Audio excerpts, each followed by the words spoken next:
Bueno, pues empecemos con el tema del juicio del Chapo, la sentencia condenatoria que ya obtuvo, pero sobre todo creo que para México el interés es qué aprendimos sobre nosotros mismos, sobre la impartición de justicia en México, sobre las conexiones del narco y la política en México a lo largo de este juicio, Denise.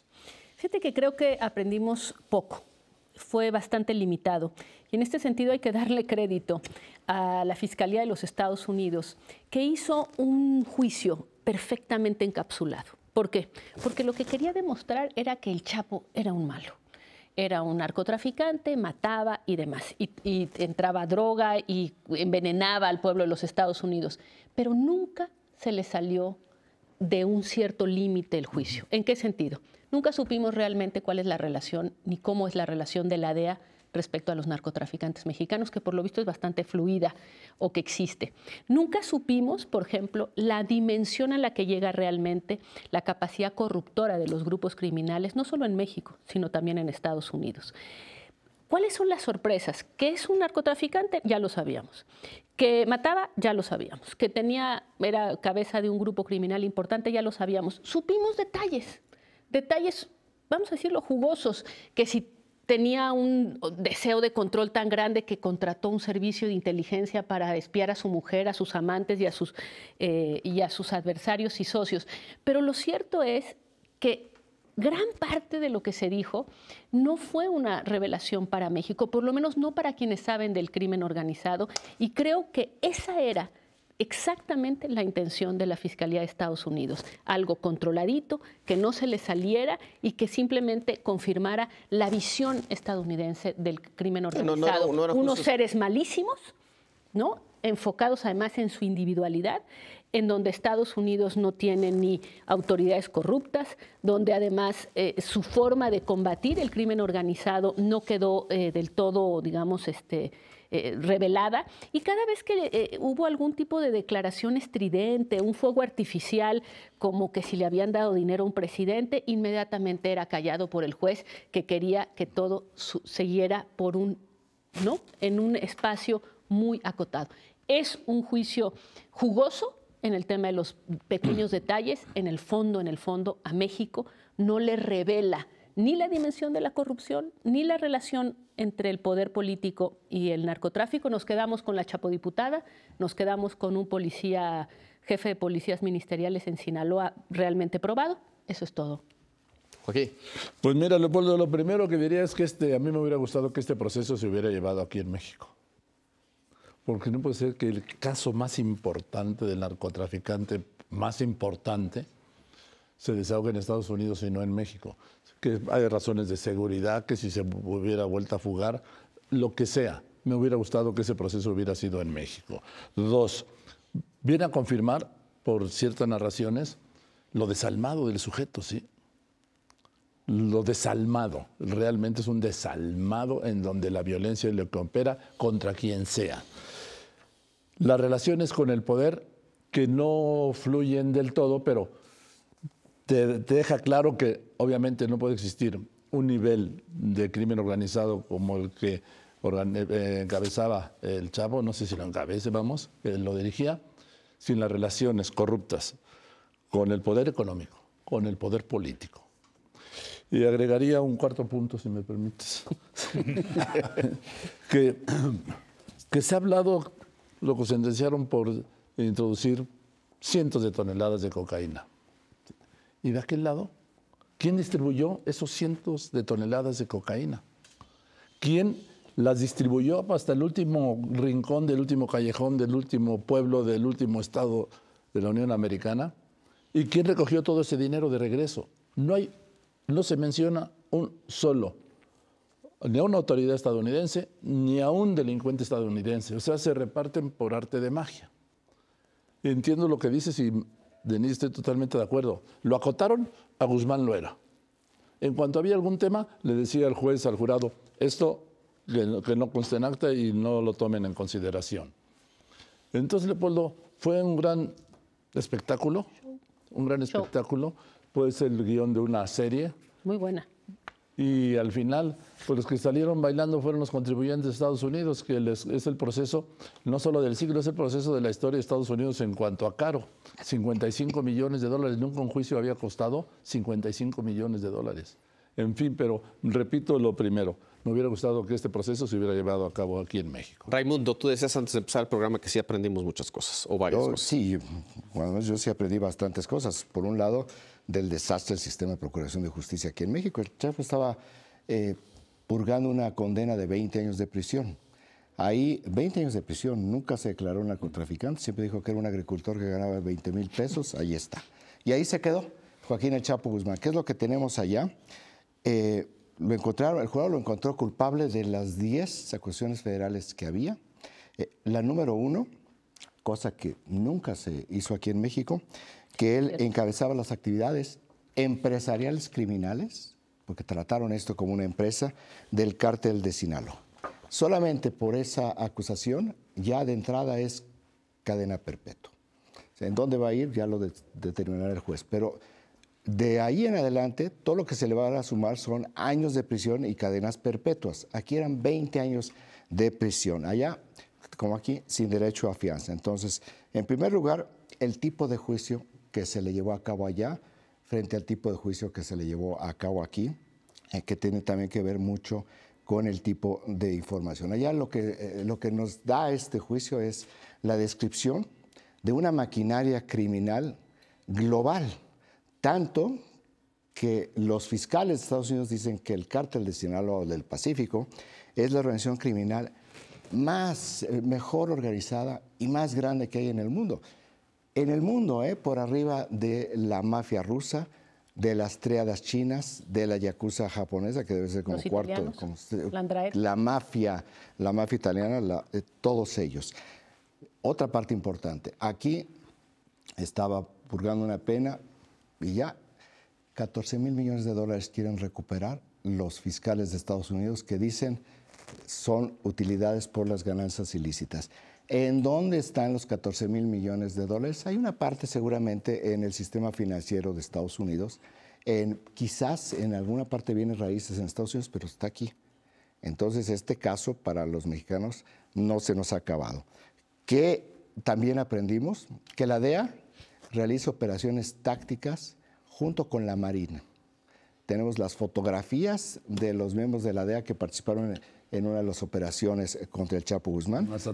En Mazatlán. También nos mostraron cómo la CIA y los US Marshals participaron en una de las capturas, que no fueron operaciones mexicanas puras, que eso también ya se sabía. Pero nos confirmó la debilidad del Estado. Se sabía en términos de prensa. Nos lo confirmó. Sí. Porque hasta ahora lo que nos han dicho es que fueron operaciones totalmente mexicanas. Pues no es cierto.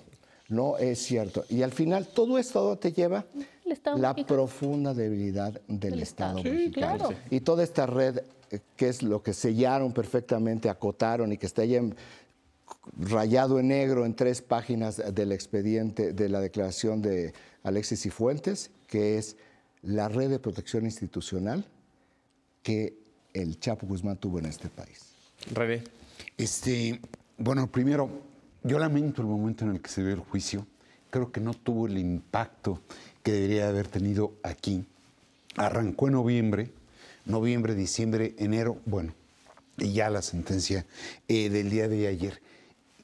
Y ocurrió en un momento en el que el país está metido muy hacia adentro de lo que está ocurriendo, y en esa medida se nos fue la posibilidad de reconocer cabalmente lo que es la dimensión del desafío del poder criminal y de las redes entre el crimen y la política, que me parece que sí se vieron en el juicio que se llevó a cabo en contra de Joaquín Guzmán Loaera. Eso yo lo echo de menos. Creo que en otro momento hubiera sido verdaderamente una radiografía de cuerpo entero de un Estado débil, permeado no solo por el crimen, sino por la corrupción. Los señalamientos que hicieron algunos más de carácter espectacular, pero no dejan de ser sustantivos para lo que es el Estado mexicano y también para lo que es nuestro sistema de procuración y impartición de justicia. creo que ahí en efecto coincido con Denise, quedó en evidencia la debilidad de nuestro Estado. Pues a mí me tocó cuando tuve el privilegio de estudiar en Nueva York el juicio de John Gotti, que era nada menos que el jefe de la familia de los Gambino en Nueva York. El fiscal era Rudy Giuliani.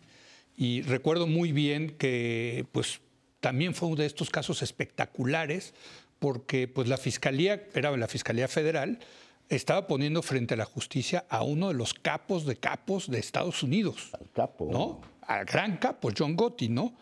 Y desde ese entonces me quedó claro que en Estados Unidos, desde luego que hay crimen organizado. En todos lados del mundo hay crimen organizado. Pero lo que hacen muy bien los Estados Unidos es administrar su crimen organizado. Y cuando sienten que los criminales están pasando ciertos límites, ahí entra la fuerza del Estado. Es decir, no es como aquí en México que el crimen organizado a veces controla territorios o espacios que no controla el Estado. Allá el Estado, cuando se siente amenazado, utiliza todos los recursos para atrapar a esos criminales. Creo que es el caso del Chapo Guzmán, 55 millones de dólares. Sí. Es impresionante. Qué envidia que ellos sí tengan ese Estado que pueda procesar a un capo como Joaquín Guzmán lo era o todos los demás. ¿Por qué? Porque invierten dinero en mejores fiscales, en mejores peritos, en mejores jueces. Lo que hizo el juez fue muy importante, Denise, porque el juez efectivamente acotó el caso para que no hubiera problemas en el debido proceso y que no hubiera apelaciones, después a presuntos inculpados que no estaban en juicio. El juicio aquí es en contra del Chapo Guzmán, no contra Felipe Calderón o García Luna o Enrique Peña Nieto. Y habrá cárceles de máxima seguridad, porque este señor lo van a mandar a una cárcel donde puedo apostar todo mi dinero que no se va a fugar el Chapo Guzmán de estas cárceles, sobre todo la de Colorado, ¿no? Ahí va a morir. Entonces, yo creo que aquí la lección, insisto, y tejiendo un poco de lo que se dijo antes, es, caray, qué envidia que sí en Estados Unidos tengan un Estado que cuando cree que los criminales han pasado ciertas líneas, pueda castigarlos y ponerlos en la cárcel. Finalmente, Carlos. Hoy en la mañana entrevistaba al abogado y cuando le preguntamos, Enrique Ana Francisco, un servidor, oiga, ¿y no cree que se vaya a fugar? ¿No cree que el Chapo, ya que es inquieto, ¿no? Cuando está en las cárceles. Me contestó algo que me parece resume el episodio. This is not Mexico. Esto no es México. Es una vergüenza. No, es decir, la respuesta tiene razón. a una pregunta muy concreta te sintetiza lo que hemos atestiguado hasta con anhelo desde aquí durante los últimos meses. Y para tratar de poner un punto más sobre la mesa, después de semanas de juicio, después de decenas de testigos, después de cientos de horas de interrogatorios, una voz no se escuchó, la del Chapo Guzmán. El hombre que sabe qué conexiones políticas le permitieron escalar hasta donde está. El hombre que sabe, y hasta de memoria, porque dicen que tiene muy buena memoria, qué instrumentos financieros, qué bancos, qué empresas, qué casas de cambio utilizó para blanquear los miles de millones de dólares de la droga mexicana. El hombre que sabe dónde está el Mayo, dónde está Rafael Caro Quintero. Es un hombre que tiene muchísima información y que no dijo una sola palabra durante todas estas semanas. La decisión que tendrá que tomar ahora es... Bueno, es que haber dicho cualquiera de esas cosas lo inculpaba directamente. La pregunta es si va a querer negociar. Claro. ¿No? Si a cambio de esa información va a querer obtener mejores condiciones. Dice el abogado, se lo preguntamos. Sí, claro. Se lo preguntamos hoy en la mañana. Y que puedes negociar mejores condiciones. Las mejores condiciones las puedes negociar de aquí, fundamentalmente de aquí al 25 de junio, que es cuando le dan la sentencia. ¿Y qué serían esas mejores condiciones? Bueno, que te quiten de esa cárcel. Más visitas. No, bien, que no te manden a Colorado. Que no te manden a Colorado, no sé. Sí. Depende. Lo que el abogado dice es, nunca sentí al Chapo en ánimo de negociar y tampoco veo al gobierno de los Estados Unidos con ganas de entrar ahí. Pero vamos a ver. Creo que hay muchos secretos que valdría la pena que el Chapo no Por cierto, guardara también la cárcel de parte Colorado. del sistema de lo que vimos es este sistema de negociación, ¿no? De negociar con Todos con los testigos que estaban ahí, Bueno, los que atestiguaron. es parte también de este sistema judicial que funciona. Tú dame a un pez más grande y yo te redujo el tema Que de aquí la también delación. se hizo un cambio legal para No, favorecer. la delación premiada no está Pero- en legislación. Testigos protegidos se Sí, pero estableció no la aquí. delación premiada, no, que ese es esto. Tú me das a cambio de... Fueron testigos cooperantes. Exacto. 12 testigos Exacto. cooperantes. ¿Quieres decir algo más sobre este tema? Lo que te quería decir, como tu pregunta fue si habíamos descubierto algo, y yo coincido con todos en que... Pues esa es la síntesis, aprendimos... Claro, la debilidad digamos, del Estado sí. no la aprendimos, la sabíamos. Sí. Simplemente, o sea, nada más, estoy completamente de acuerdo con lo que dice... Pero es que muchas veces eso es comparado con qué, y aquí lo vimos nítidamente en contraste con Mira, aquello. lo hemos visto, por ejemplo, el caso Coahuila. ¿Qué hemos visto en el caso Coahuila? Todo se está litigando del otro lado de la frontera.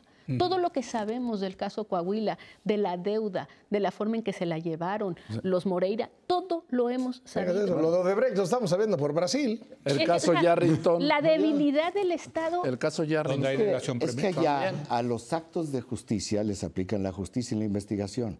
Aquí a los actos de justicia les aplican la política. Sí. El Entonces, caso aquí de politizamos Yarrington. absolutamente todo y se Exactamente. distorsiona absolutamente todo. Entonces El nunca caso- llegamos al fondo de nada, absolutamente de nada. Entonces, De lo que dices, Denise, es cierto. El caso del gobernador interino de Coahuila, lo detuvieron en Vallarta por una orden solicitud de extradición del gobierno de Estados Unidos por lavado de dinero de 2.3 millones de dólares. El caso Yarrington, que detuvieron en Florencia, lo detienen a petición del gobierno de Estados Unidos con fines de extradición. El caso de Eugenio Hernández está detenido a petición Es un del gobierno de outsourcing Estados de la Unidos justicia. por fines de extradición. De no ser por estas órdenes de extradición o investigaciones del gobierno de Estados Unidos, Estarían impunes. estarían exactamente impunes y estarían pues aquí caminando por Polanco, ¿sí? Como estaban.